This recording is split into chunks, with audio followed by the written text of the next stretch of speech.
The adoption papers were already signed when I found them. My signature perfectly forged, dated 3 days before I even knew she was pregnant. My hands shake as I hold the document up to the morning light streaming through our bedroom window. The letterhead is official. State of California, Department of Child Services. Every line filled out in her precise handwriting except for one, the father's name blank. But my signature at the bottom, agreeing to adopt this child, is too perfect to be mine. It's dated last Tuesday. I was in Seattle last Tuesday, and she knows it. The locked drawer stands open behind me, her precious sanctuary violated by my desperate search for our passports. She had asked me to book our anniversary trip while she was at the airport picking up her sister. Except her sister just called asking why no one came to get her. The papers smell like her lavender perfume. Calculated, deliberate. 20 years of marriage, and I'm staring at my own signature on a document I've never seen. The timestamp in the corner reads 3:47 p.m. last Tuesday. I check my phone. My flight landed in Seattle at 2:15 p.m. that day. The credit card app shows my Uber to the hotel at 2:52 p.m. My first meeting started at 3:30 p.m. 9 people can verify I was presenting quarterly projections at 3:47 p.m. 2 states away. The signature is too perfect to be mine. The house feels different now. Every shadow holds a secret. Every photograph on our walls lies framed in silver. My phone buzzes. It's her. Flight delayed. Be home late. Don't wait up. But she's not at any airport. I know because her sister is standing in my kitchen now, confused and worried, showing me the text Sarah sent her yesterday, saying the pickup was canceled. I hear Emma's laughter from her room upstairs, playing with her dolls, innocent to the earthquake about to hit our family. 7 years old, still believes in fairy tales and happy endings, still believes Mommy and Daddy will always be together. If you've ever discovered a truth that changed everything in an instant, you know this feeling, that sensation when your world tilts off its axis and you realize you've been living in someone else's carefully constructed story. I photograph every page, my hands steady now, operating on autopilot, page after page of forms, medical histories, consent documents. Then I find it, the hotel receipt tucked between pages, Ritz-Carlton, Turks, and chaos. The same week she said she was at that medical conference in Boston. Room service for 2. Champagne, strawberries. The timestamp on the hotel receipt matches perfectly. She'd been planning this for months. My phone rings. Her again. This time, I answer.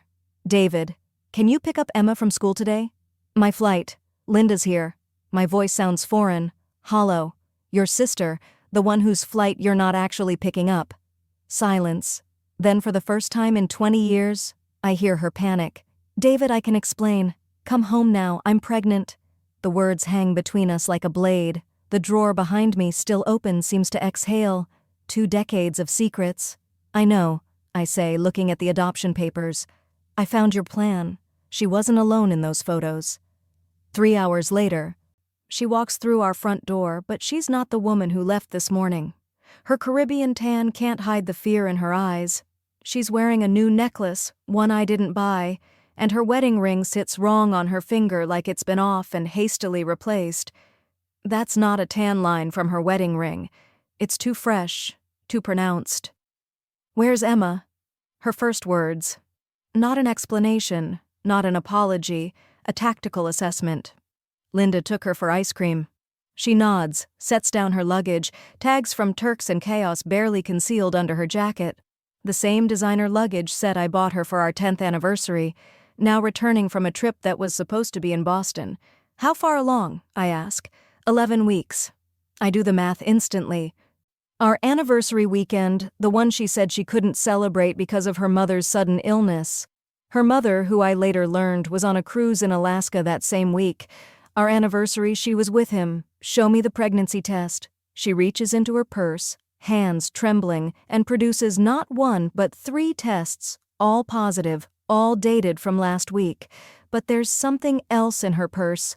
A medical form from a clinic in Turks and Caicos, partially visible. Prenatal vitamins prescribed by a Dr. Rodriguez. Prescription dated 6 weeks ago. Who is he? It doesn't matter. It does when you're forging my signature to make me raise his child. She sits on our couch, the one we picked out together when we first moved in. Where Emma took her first steps, where we've spent countless Sunday mornings reading the paper. Now it's a witness stand, the adoption papers. How did you find them? I was looking for our passports to book our anniversary trip. The irony isn't lost on me, Sarah. You don't understand. It's complicated, then uncomplicated. She pulls out her phone, shows me a message thread. No name, just a number. The messages go back 4 months. Plans, promises, photos. And then 3 weeks ago, the messages stop, the last one from him. This was a mistake. I can't leave my family. Please don't contact me again. The father's name blank. He doesn't even know about the pregnancy, she says, and he won't ever. So, your solution was to forge my signature, make me unknowingly adopt another man's child. I was going to tell you after when it was done, when it couldn't be undone.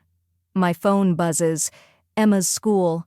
Her art teacher has sent photos from today's class project. Emma's drawing fills my screen. A happy family under a rainbow, mommy, daddy, and my baby sibling coming soon. She must have overheard something. Children always do. She already knows. I ask, showing Sarah the drawing. I told her this morning, I thought it would make it harder for you to leave. We don't leave. That's what I told her father 20 years ago when I asked for her hand. We don't leave through sickness and health, through better or worse. But nobody mentioned forgery. Nobody mentioned another man's baby. The doorbell rings. Linda returning with Emma earlier than expected. I watch Sarah transform, the scared woman disappearing, replaced by the perfect mother. She opens the door with a smile that would fool anyone who hadn't just seen the truth. Mommy. Emma runs into her arms, ice cream staining her school uniform. Aunt Linda says, "You're giving me a surprise, the biggest surprise, sweetheart." Emma turns to me, eyes bright with joy. "Daddy, are you happy about the baby?" The room freezes. Linda's eyes dart between us, sensing the tension. Sarah holds Emma tighter, using our daughter as a shield, and in that moment, I understand her real plan. Every move calculated, every word designed to trap me. The forged papers were just insurance. Emma was always going to be the real cage. "Daddy, why does Mommy cry at night?" 3 days later, I'm sitting in the office of Mitchell Reeves, the best family lawyer in Northern California. The adoption papers lie between us on his mahogany desk, alongside the forged signature, the hotel receipts, and printed screenshots of her message thread with him. Mitchell's been practicing law for 30 years. His expression tells me he's never seen anything quite like this. "The forgery is clear," he says, adjusting his reading glasses. "Your alibi is airtight. 9 witnesses, flight records, time-stamped credit card transactions. But David," he sets down the papers, removes his glasses. "Proving forgery is one thing. The family court's primary concern will be Emma's well-being. She forged my signature to make me adopt another man's child. And she's Emma's mother. California favors keeping siblings together. If she has this baby and you divorce, the court might see you as the one breaking up Emma's family." The recording device on his desk blinks red. Everything documented, everything official. My prenuptial agreement sits in his filing cabinet. I had my assistant pull it from our safety deposit box. Page 17, Section 4. Infidelity clause. She forfeits all claims to shared assets in case of proven adultery. But that was before Emma. Before 7 years of birthday parties and bedtime stories and first days of school. The prenup has an infidelity clause, Mitchell notes, reading my mind. The hotel receipts, the messages, they're proof enough, but that only covers assets, not custody. So she can cheat, forge my signature, try to trick me into raising another man's child, and still get custody of Emma? She can try. Family court is complicated. Judges look at stability, primary caregiving, the child's established routine, who takes Emma to school, who goes to parent-teacher conferences, who schedules her doctor appointments. The answer sits heavy in my throat. Sarah. It's always been Sarah. I provided. She nurtured. Traditional roles we fell into without question. Now those roles are weapons aimed at my heart. What if Emma wants to stay with me? At 7. Her preference carries some weight, but it's not determinative. The court will appoint a child advocate, possibly order therapy sessions, evaluate what's in her best interest. Being raised by a forger and a liar is in her best interest. Mitchell leans back, studying me. Can you prove the forgery definitively in court beyond reasonable doubt? My signature could have been signed and backdated. You travel constantly. Judges see couples sign for each other all the time. Unless you can prove you didn't sign it, prove she did. Forgery is a felony, but proving it, the weight of the situation crashes down. She's thought of everything. The perfect crime wrapped in maternal righteousness. My phone buzzes, Sarah texting about Emma's dance recital tomorrow. A reminder that life continues its rhythm while our marriage flatlines in a lawyer's office. There is another issue. Mitchell continues the biological father. If his name isn't on any documents, if he doesn't know about the pregnancy, he still has potential rights. This could become a three-way custody battle if he finds out. He abandoned her. The messages prove that. Messages can be explained away. Affairs of the heart, temporary confusion. If he's married, if he has resources, if he decides he wants to be involved. Mitchell shakes his head. This could get very messy, very expensive, and very public. What do you recommend? Document everything. Every interaction, every lie, every manipulation. Build a case that shows a pattern of deception. And David, he leans forward. Consider what you really want. Full custody shared. Are you prepared for what this will do to Emma? To watch her mother vilified in court? To have her family's secrets become public record? I think of Emma's drawing, the happy family under the rainbow. I just want to protect her from her mother. The question hangs unanswered as I leave his office, the weight of legal reality crushing my righteous anger. In the parking lot, I sit in my car and stare at my phone. 17 missed calls from Sarah, 43 text messages. The last one stops me cold. A photo from her latest ultrasound, your daughter's sibling. She's captioned it. He doesn't even know she's pregnant. That evening, she's arranged a family dinner at Romano's, our favorite restaurant. Public space, neutral ground, Emma as buffer. I arrive to find them already seated. Emma coloring her kids' menu, Sarah wearing the dress I bought her last Christmas, the one she wore to my company's holiday party where everyone commented on what a perfect couple we made. Daddy. Emma waves me over. Mommy let me order dessert first. Of course she did. Bribery disguised as treat. I slide into the booth, noting how Sarah has positioned herself between Emma and me. Strategic. Everything is strategic now. We need to talk, Sarah says quietly, smiling for the other diners who might be watching. Not here. Then where? You won't answer my calls. You've been staying at a hotel, the Marriott downtown, room 412, in case you need to forge any more documents with my whereabouts. Her smile falters. Emma looks up from her coloring. Why are you in a hotel, Daddy? Just for work, sweetheart. Sometimes Daddy needs quiet to finish big projects. Is the baby a big project? Sarah's hand moves to her stomach, still flat, but she's already performing motherhood for our audience. The waiter approaches and we order 3 dinner salads, 1 chocolate cake, the same order we've placed 100 times. But tonight, it feels like a farewell meal. I've seen a lawyer. I tell Sarah once Emma's absorbed in her coloring again. So have I. And she says you'll never get full custody. Not with your travel schedule. Not when I've been Emma's primary caregiver for 7 years. Not when I'm pregnant and you're the one leaving the family home. You mean the home where you committed felony forgery? Alleged. And good luck proving it. My lawyer says handwriting analysis is subjective. You've signed dozens of documents without reading them thoroughly. Remember the refinancing papers? The school permission slips you signed in bulk. The pattern of trust works in my favor. She's right. I've signed blindly before. Trusting her completely. That trust now twisted into legal precedent. What do you want, Sarah? She pulls out her phone, shows me a document. Divorce papers, but not what I expected. She's not asking for alimony, not asking for the house, just joint custody of Emma. And one thing more, my signature on the adoption papers, real this time. Sign them, and we divorce amicably. Emma keeps both parents active in her life. No custody battle, no character assassination in court, no trauma. And if I don't, then I file for divorce, citing abandonment. You left the family home. You're refusing to accept your wife's pregnancy. You're creating a hostile environment for Emma and her sibling. My lawyer says judges are very sympathetic to pregnant mothers being abandoned. It's not my child. Prove it. The words slice through the restaurant's ambient noise. Emma's crayon stops moving. She looks up at us with eyes that have seen too much for 7 years old. Are you fighting about the baby? No, sweetheart, Sarah says smoothly. Daddy and I are just discussing plans. Is that why you cry at night, Mommy? Because of plans? Sarah's composure cracks. I see it. A flash of genuine pain before the mask returns. But Emma's not done. I hear you sometimes through the wall.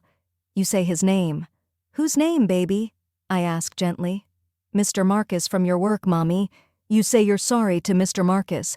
The blood drains from Sarah's face. Marcus Chen, her company's VP of development. Married, 3 kids, the company picnic last summer. He and Sarah running the 3-legged race, laughing too hard, touching too much. I dismiss my discomfort as paranoia. She's already contacted a realtor. Emma, why don't you go wash your hands before the food comes? Sarah's voice is strained. Emma slides out of the booth, skips toward the bathroom. The moment she's gone, Sarah leans across the table. You have 72 hours to decide. Sign the papers, or I'll make this very difficult. You mean more difficult than forging my signature and trying to pass off another man's baby as mine. I mean, Emma, difficult. Every school event, every birthday party, every Christmas morning. You'll have to fight for scraps of her childhood while I document every missed recital, every business trip, every time you choose work over her. And David. She stands, gathering her purse. Marcus doesn't know. His wife doesn't know. If you make this ugly, everyone will know, including his children, including Emma's classmates. Is your pride worth destroying multiple families? She walks toward the bathroom to get Emma. I sit alone at the table, the adoption papers burning in my jacket pocket, the ultrasound photo still on the table where she left it. A waiter brings our salads. 3 Caesar salads, 1 chocolate cake. The same order, but nothing will ever be the same. You have 72 hours to decide. That night, I drive to my mother's house in Moraine County. She's been expecting me. Mothers always know. The tea is already steeping when I arrive. The photo album's already on the coffee table. She's 73, silver-haired, sharp as ever. She survived my father's death, raised 3 boys alone, built a successful real estate business from nothing. If anyone understands survival, it's her. Show me, she says simply. I spread everything on her table, the forged papers, the receipts, the ultrasound. She studies each piece like evidence, which I suppose it is. Then she opens one of the photo albums, points to a picture of my father holding me as a baby. You were 3 months old there. I know. No, you don't. She turns the page. Your father and I separated when I was pregnant. He had an affair, came back when you were born, begged for forgiveness. I took him back. The room tilts. Dad cheated, and you weren't his first child. He had a daughter with her. She was 2 when you were born. I have a sister had. She died in a car accident when she was 17.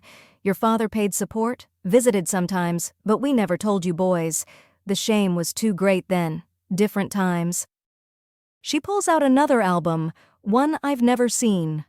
Legal documents, divorce papers dated 1987, never filed, child support agreements, and there a photo of a teenage girl who looks like my father, like me. Your father wasn't Emma's biological grandfather either. The words rearrange my entire history. Every memory now has a shadow, another story running parallel. But you stayed together 37 years, because I chose to. Not for you boys, not for society, not for financial security. I chose to forgive because I loved him more than I hated what he did. But David, She takes my hand. I knew the truth. I made an informed choice.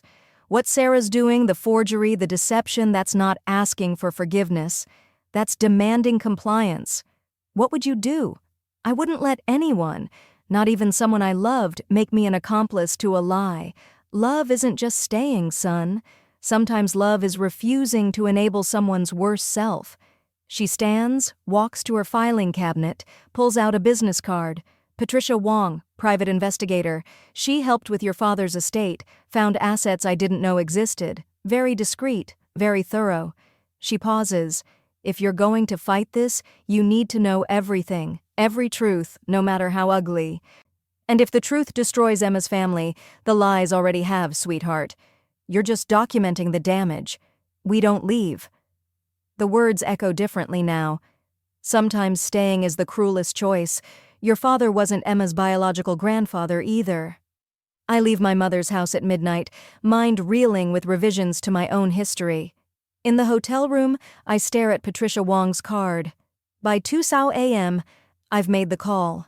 By dawn, she's already working. Mr. Thompson. Patricia's voice is all business over the phone. I've run preliminary backgrounds. There are some interesting patterns. Your wife has done this before. What do you mean? Sarah Mitchell, maiden name, married once before you. Brian Kovach, divorced 2001. Sealed records, but I have contacts. Similar situation. Sudden pregnancy, questions about paternity. He fought it. Lost custody of their son. Moved to Florida. Haven't been able to reach him yet, but I will. She has another child. Had. The boy died at 3. Leukemia. It's why the records are sealed. Happened during the custody battle. Tragic situation used as leverage. Sound familiar? There's more. She's done this before. Patricia Wong sits across from me in a downtown cafe 3 weeks into her investigation. The manila folder between us might as well be Pandora's box. She slides it across the table with a practiced neutrality of someone who's delivered bad news too many times. Brian Kovach agreed to speak with me. She begins the first husband. He's been waiting 20 years for someone to ask these questions. Inside the folder, court documents, bank records, photographs, a pattern emerging like a disease under microscope. Brian Kovach's sworn affidavit details a marriage that mirrors mine. Whirlwind romance, quick pregnancy, discovered affair, forged documents. But his story has darker chapters. The child, their son, wasn't his. DNA test proved it after the divorce, but by then he'd already signed adoption papers, real ones, not forged. She convinced him it was best for the baby, and the child died. Lucas Kovach, 3 years, 4 months old, acute lymphoblastic leukemia. But here's what the death certificate doesn't show. Sarah had been taking him to different doctors for months before the diagnosis, collecting second opinions she never shared with Brian. She knew Lucas was sick long before she told anyone. Why would she hide that? Insurance policies? 3 of them? Different companies? Different beneficiaries, all purchased during the separation. Total payout, $400,000. The coffee in my cup has gone cold. She profited from her son's death. Legally, every payment above board, but ethically. Patricia pulls out another document. She used that money to buy her first investment property, then another. Your prenup protects your assets, but did you know Sarah has 6 rental properties in Nevada? All purchased through an LLC registered to her mother's maiden name. That's impossible. We file taxes jointly only for California holdings. Nevada doesn't report to California unless asked. Your accountant wouldn't know unless they specifically searched. Current estimated value $2, $8 million. She's been hiding $200,000. No, she's been hiding millions. There's more. Marcus Chen, the suspected biological father. His wife filed for separation yesterday. Apparently, someone sent her an anonymous package with hotel receipts and photographs, time-stamped, detailed. I didn't. I know you didn't. Sarah did. Why would she expose her own affair? Because Marcus was about to confess. My source at his company says he's been meeting with HR, drafting a statement. He wanted to come clean, take responsibility. Sarah needed him neutralized before he could interfere with her plans. Patricia slides another photograph across. Security footage from the Ritz-Carlton. Sarah at the concierge desk. But she's not alone. There's another woman with her. Blonde, younger, familiar somehow. Jennifer Chen, Marcus's wife's sister. She was Sarah's accomplice, believing she was helping catch Marcus cheating. Instead, she was documenting evidence Sarah would later use. The first husband disappeared completely. Where's Brian now? Can he testify? Florida remarried, 2 kids. He's willing, but Patricia's tone softens. He's terrified. Sarah destroyed him once. The custody battle, the grief over Lucas, the financial manipulation. He attempted suicide twice. He's rebuilt his life, but engaging with her again, I understand. Do you? Because there's one more thing. She pulls out a medical report. Sarah's pregnancy. I have a contact at the clinic in Turks and Caicos. She wasn't there for prenatal care. She was there for IVF. Paid cash, $30,000 IVF. But she and Marcus, the timeline doesn't work. IVF takes weeks of preparation, hormone injections, monitoring. She started the process 3 months before the affair began. This pregnancy wasn't an accident. It was planned meticulously. My phone buzzes. Emma's school, parent-teacher conference in an hour. The normal world interrupting conspiracy with mundane scheduling. But nothing is mundane anymore. Every interaction is evidence. Every conversation is testimony. I want to live with Daddy and the truth. The conference room at Emma's school smells like crayons and hand sanitizer. Sarah's already there playing the concerned mother when I arrive. Mrs. Patterson, Emma's second-grade teacher, has that careful expression educators wear when navigating divorcing parents. Thank you both for coming, she begins. I wanted to discuss some changes in Emma's behavior. Changes. Sarah leans forward, hand protectively on her stomach, already showing now or pretending to. She's been drawing the same picture repeatedly.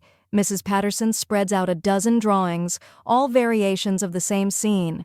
A house split down the middle, a girl standing in the doorway, 2 adults on opposite sides, and there's this.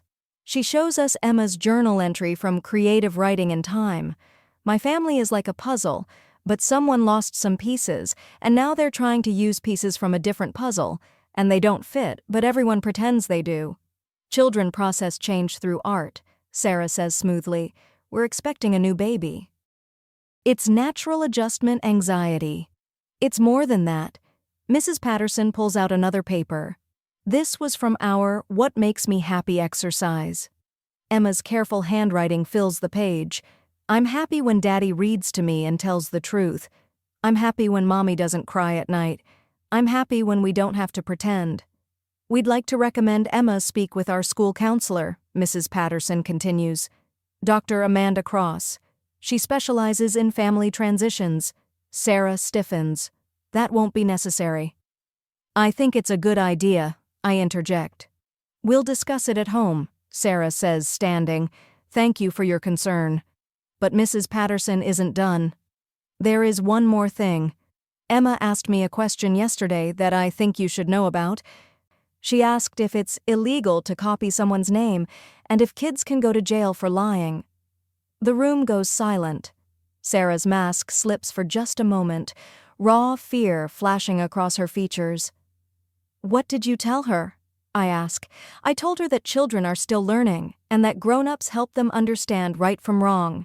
But Mr. Thompson, Mrs. Thompson, she seems very worried about rules and consequences lately. We leave the conference separately. In the parking lot, I call my lawyer, schedule the mediation, and make sure there's a child advocate present. 3 days later, we're in a conference room that costs $500 an hour. 2 lawyers, 1 mediator, 1 child advocate who spent the morning with Emma. The adoption papers sit in the center of the table like an unexploded bomb. My client is willing to agree to joint custody, Sarah's lawyer begins, provided Mr. Thompson signs the adoption papers and agrees to child support for both children. Absolutely not, Mitchell responds. Mr. Thompson will not adopt a child that isn't his, especially under fraudulent circumstances. Alleged fraudulent. We have evidence, I interrupt, sliding Patricia's folder across the table. Financial records, hidden assets, a pattern of behavior going back 20 years. Sarah's lawyer opens the folder. His expression changes with each page. "We'll need a recess to review this." "Review away," Mitchell says. "But you should know we've also subpoenaed records from Nevada, 6 properties, an LLC, undisclosed assets that void the prenuptial agreement's good faith clause." "That's ridiculous," Sarah starts. "Is it?" I pull out my phone, show them a bank statement. Patricia uncovered. Rental income deposited monthly, $18,000 last month alone. Never declared, never disclosed. 3 years of marriage fraud. Sarah's carefully constructed world begins to crack. That money is for Emma's future. The money from your dead son's insurance policies. The words hang in the air like a poison. Sarah's lawyer looks at her sharply. The mediator shifts uncomfortably. The child advocate takes notes. "We'll need full financial disclosure," the mediator says carefully. "All assets, all accounts, all properties." "Of course," Sarah says, but her voice wavers. "Including the offshore accounts?" I ask. Everyone turns to stare at me. Even Mitchell looks surprised. "What offshore accounts?" Sarah's voice is barely a whisper. "Cayman Islands account opened 3 years ago. Same week you went to that spa retreat.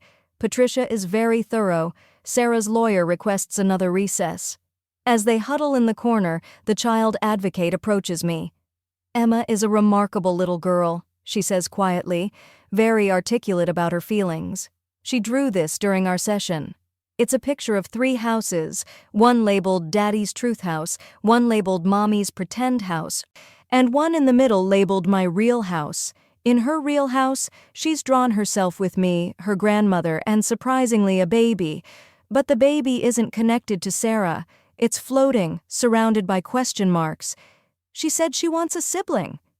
The advocate continues. But she wants it to be real. Her words, not a pretend family like Mommy wants, but a real family that doesn't have to lie. "I want to live with Daddy and the truth." The mediation breaks down completely when Sarah's lawyer discovers the full extent of the hidden assets. $2 million concealed through various channels. The prenup is void. The adoption demand is withdrawn. But Sarah has one more card to play. "None of this matters," she says, standing. "Marcus will want his child.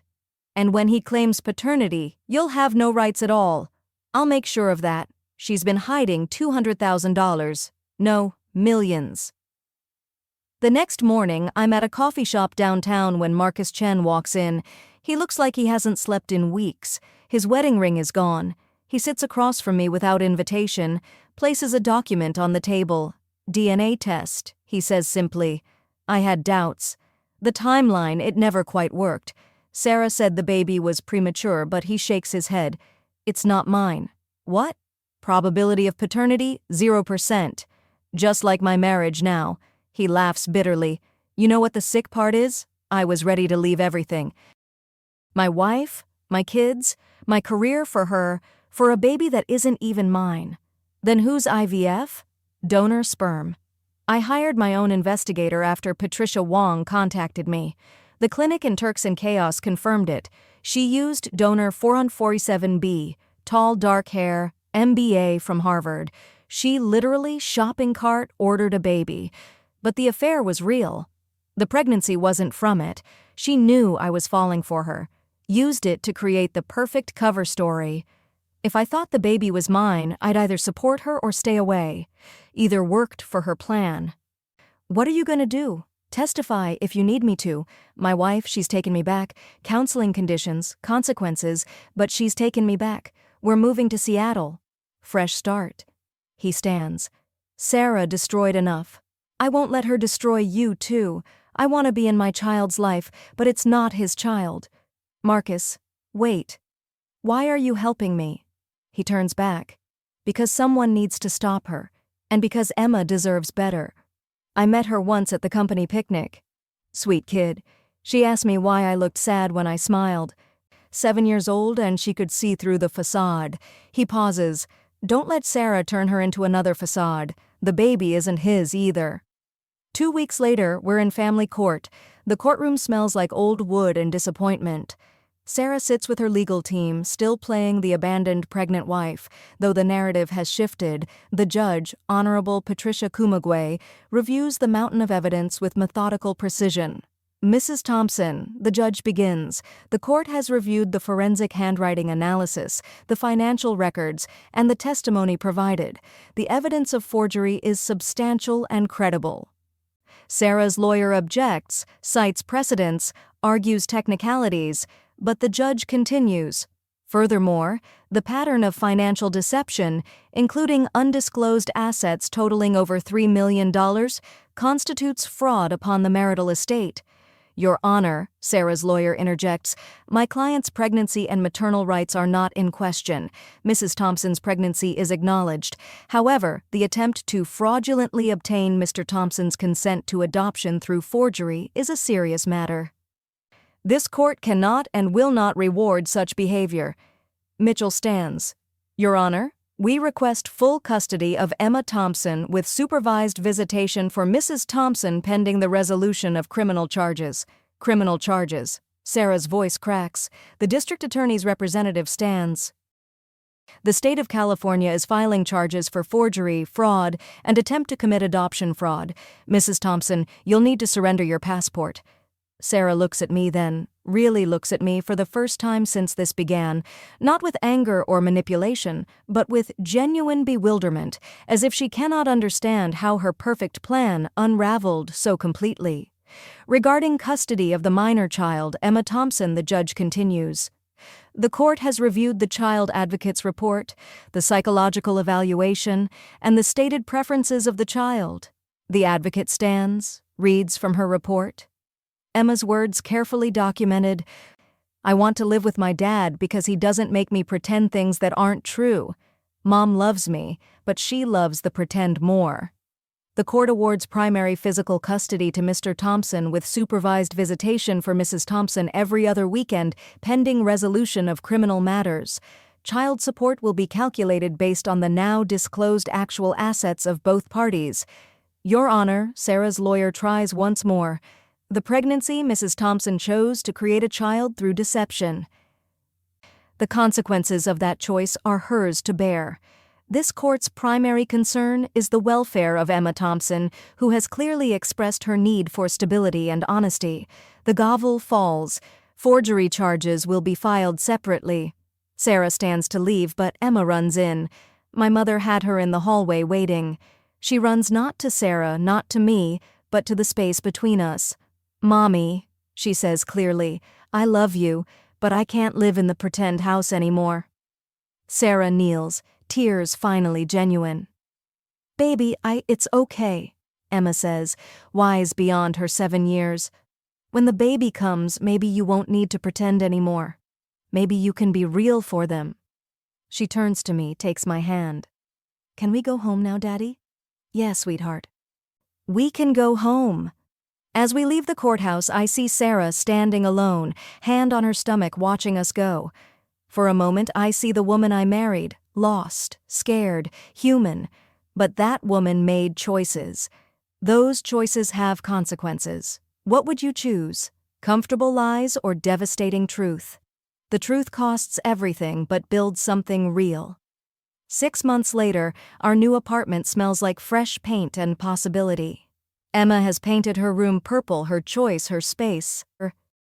The walls are covered with her artwork, evolving from split houses to whole homes, from fractured families to chosen families.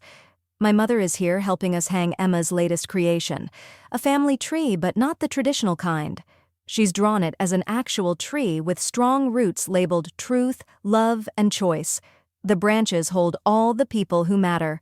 Me, her grandmother, her Aunt Linda, her teacher, Mrs. Patterson, even Dr. Cross, the counselor who's helped her process everything. Where's Mom on the tree? I ask gently. Emma points to a cocoon hanging from one branch. She's changing, she explains. Maybe when she comes out she'll be different, beautiful and real. Sarah had the baby 2 months ago, a boy. She named him Lucas after her first son. The irony isn't lost on anyone. She gets supervised visits with Emma, who reports that Mom is trying to be better. The forgery charges resulted in probation and community service. The hidden assets were divided per California law. The adoption papers were never signed by anyone, real or forged. "Daddy," Emma asks as we're hanging her artwork, "do you think Mom ever loved us real, or was it always pretend?" I consider lying, giving her the comfortable answer, "But we're done with comfortable lies in this house." "I think she loved us the only way she knew how," I tell her. "But sometimes people get so good at pretending they forget what's real." "I won't forget," she says firmly. "I know you won't." The doorbell rings. It's my lawyer, Mitchell, but this is a social visit. He's brought his daughter, Lily, Emma's age. They've become friends through this process.